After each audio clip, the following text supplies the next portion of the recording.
This podcast is brought to you by Freewheel. Freewheel gives advertisers direct connections to streaming video inventory from the world's leading publishers. It's simple, really. They're removing middlemen, which means more working media dollars, better outcomes, and enhanced control. Discover how it pays to go direct. Visit freewheel.com/marketecture. That's freewheel.com/marketecture.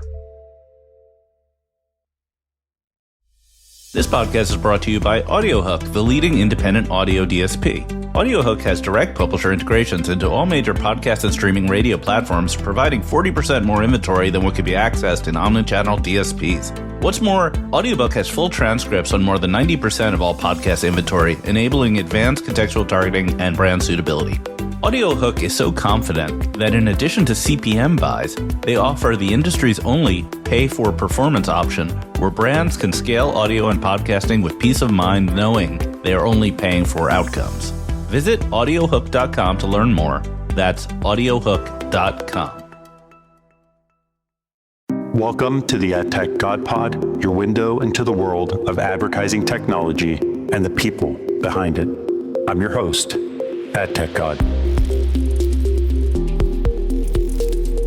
Welcome to the AdTech God Pod, your go-to for conversations with those who lead on personal branding and work in the creator economy. Today, I'm joined by Shawn Lim, the founder of Human Algorithm.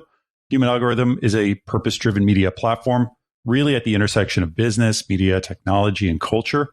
It really has a sharp focus on personal branding.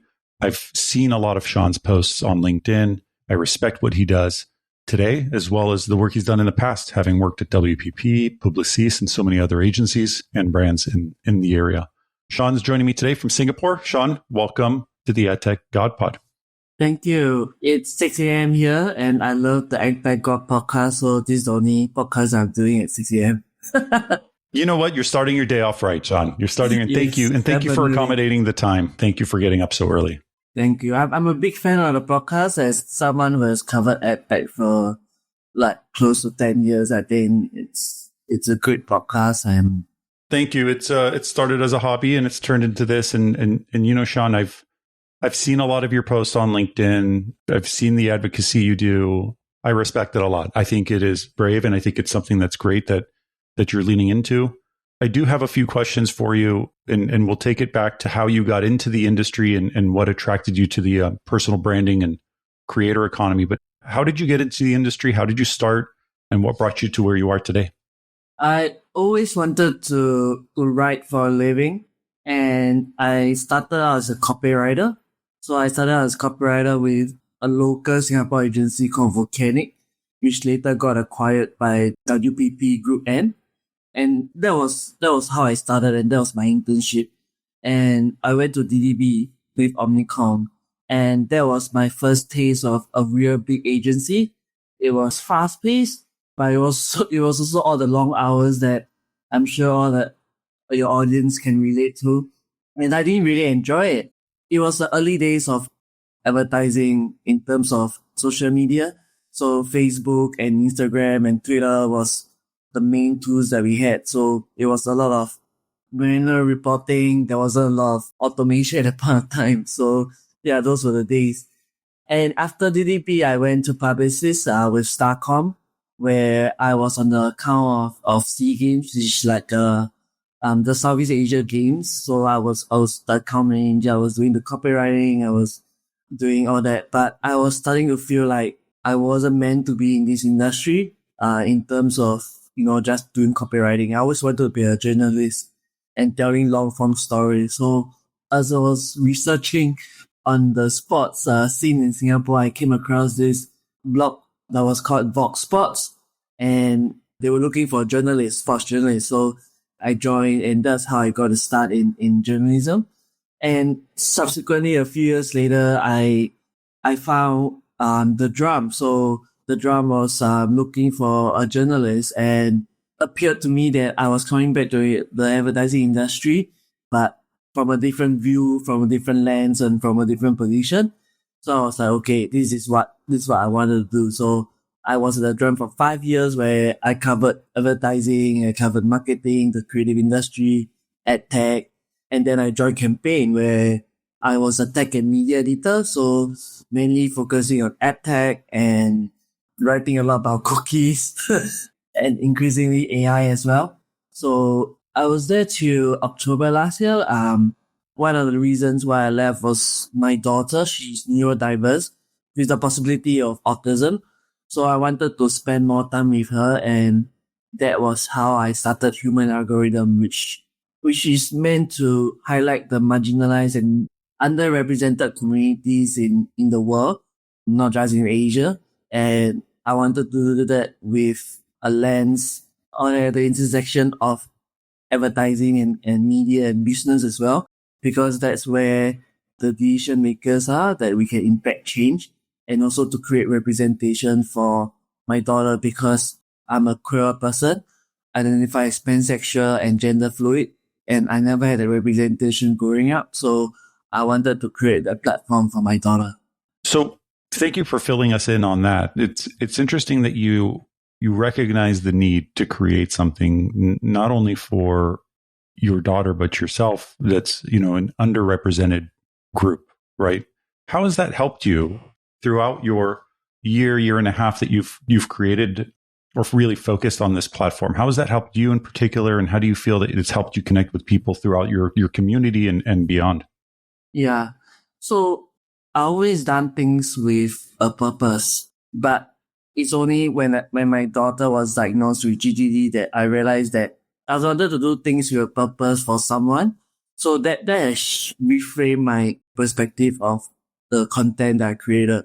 And one of the things that I've done with the platform is because I use Substack, so I can use it as a newsletter, and I also create a podcast with it where it's not just words, but there's also like the audio part of it. It's video, not like just audio like here, but it's a way for me to get a message out to business leaders, to change makers. And ultimately, I'm doing it as a love letter to my daughter, when in the future, when she has a hard day, when she gets bullied in that sense, I want her to come back to this platform or listen to the podcast that I have with people who are, struggling with mental health and how they bounce back, with queer people and the life they are living, people who are struggling with, body image or mental health issues. Yeah. And the neurodiversity part of it as well. So that's how I have built that platform. And when I started doing it, I also started posting more on LinkedIn because I wanted to create my own brand. My brand has always been tied with the publication that I've worked for. So it's always been Shawn at Campaign or Shawn at the Drum, and not just Shawn myself, right? So I wanted to be able to associate my name with something that I created. So I started posting. At first, I didn't know what to post on LinkedIn. I just posted everything, any ad tech stuff, any marketing stuff. But it was my own journey of struggling with my identity, of coming out, parenting a neurodiverse kid that resonated with a lot of people. So that's why I've been posting what I've been posting. But it's not trauma dumping or it's not online therapy. It's more like how I can help people with, that authenticity and vulnerability, because it's something that a lot of people struggle with since I've started sharing more. So even on my newsletter, I write about things like, how do you write with authenticity without oversharing or, without trauma dumping. So that's what I've been doing. Yeah. How do you feel, having worked as a journalist, really, at the Drum and other publications, having worked in advertising, how do you feel that has helped you in being able to deliver the message better? Because as a core, advertising in particular, journalism in particular, you're really delivering a message, and you have to be very careful in how you do that in order to represent yourself as a personal brand, or even a community that's often misrepresented or underrepresented in the market. Do you feel that helped you do this? Yeah, definitely. I think not just journalism, right? Like my earlier career of copywriting and marketing as well. I think a lot of founders or a lot of solopreneurs tend to shy away from marketing and sales. And I don't think that that's the right thing to do. And also, sales is not a dirty word, right? So ultimately, you need to be able to be your own marketing person, your salesperson, because you wear so many hats as a one person business. So if I don't market myself, then who will do it for me? So it's a lot about putting myself out there. And also I subscribe to this, motto or value of trying to promote myself without promoting myself. So that means that not being salesy or not being too promotional and just coming from a place where I'm authentic and just sharing my story. And if you look at my LinkedIn post, very rarely do I try to sell you something. It's just me telling a story and people relate to that. And every day I get DMs of people telling me that, they struggle with something, with being authentic or being vulnerable or being stuck in the 9 to 5 career rat race. So that has been fulfilling for me.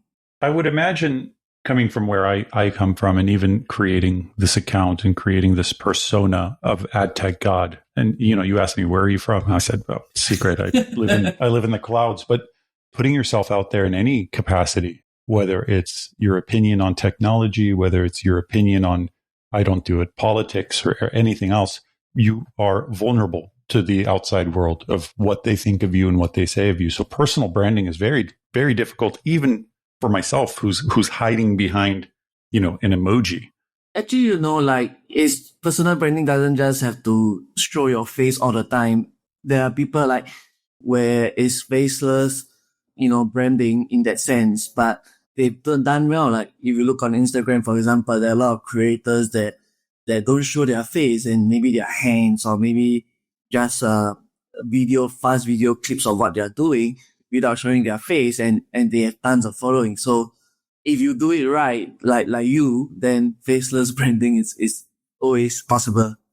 What do you think has been the highlight of your career? What was one of the things that you've done that you feel really helped you grow up and see and make these decisions that you've made to start this new project, this new venture? Wow, great question.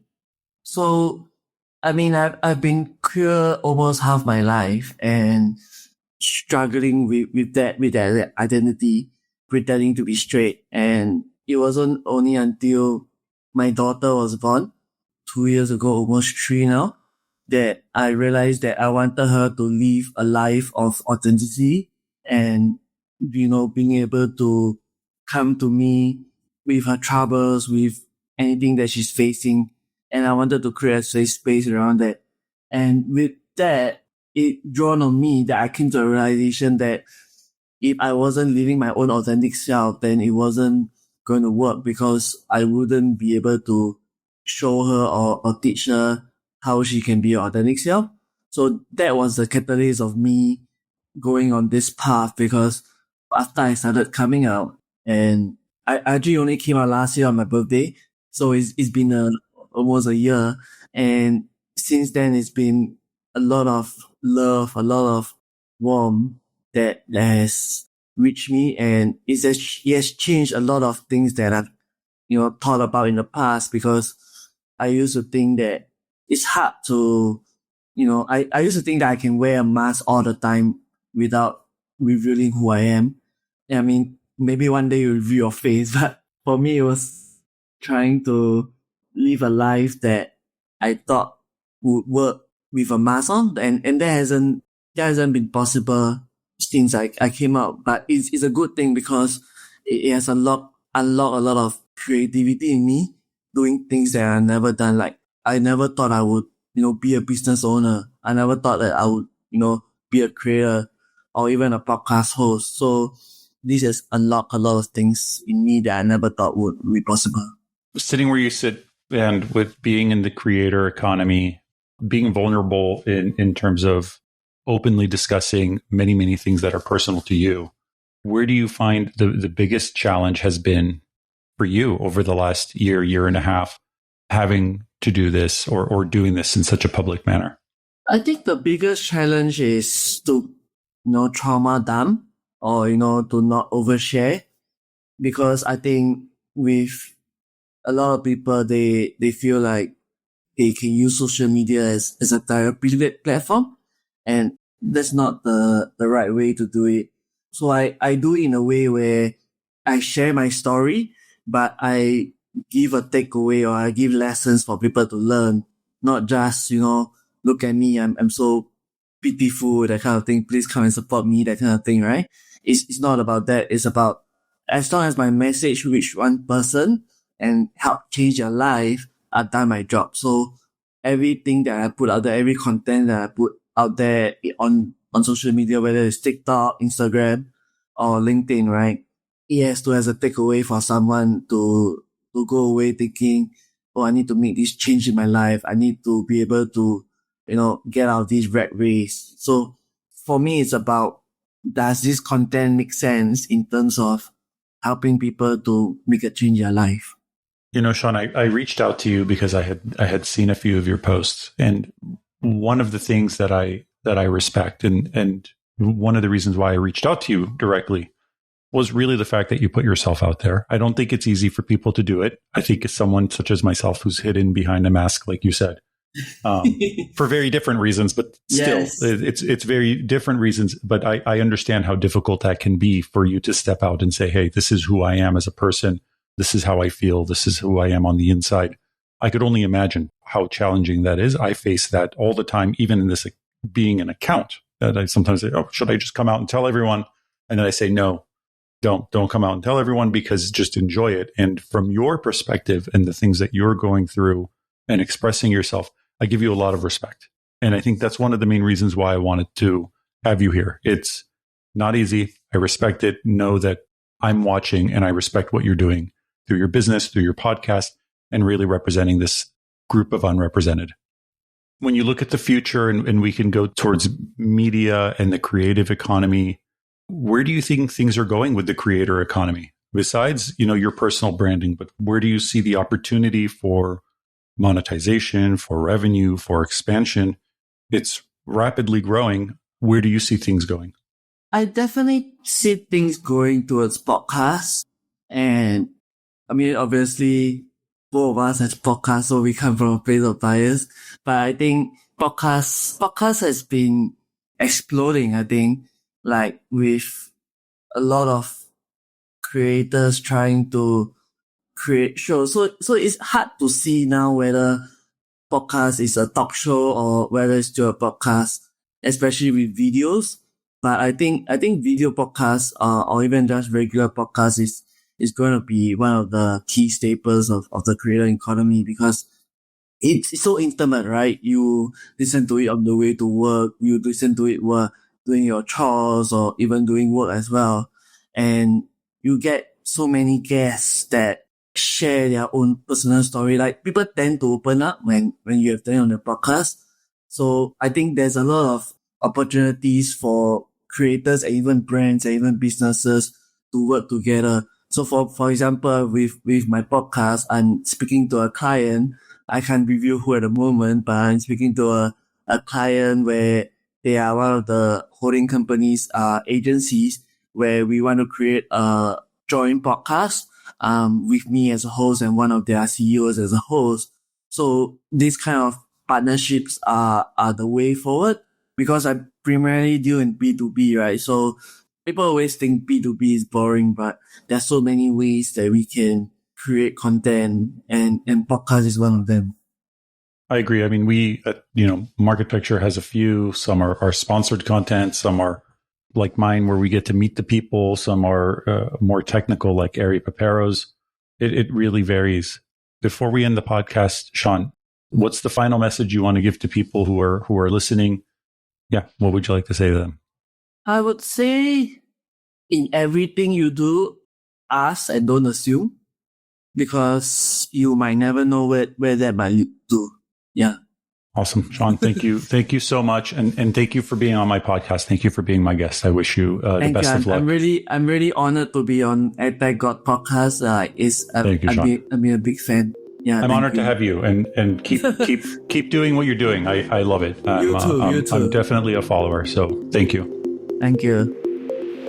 Thanks for tuning in to another episode of the AdTech God Pod, a podcast for the people, about the people. Stay connected with me for more insights, trends, and interviews in the realm of AdTech. Don't miss out on the latest updates, so follow me on X, Instagram, and connect with me on LinkedIn. Don't forget, ATG Slack community has insights, networking opportunities, and jobs. Keep the conversation going and stay at the forefront of AdTech innovation.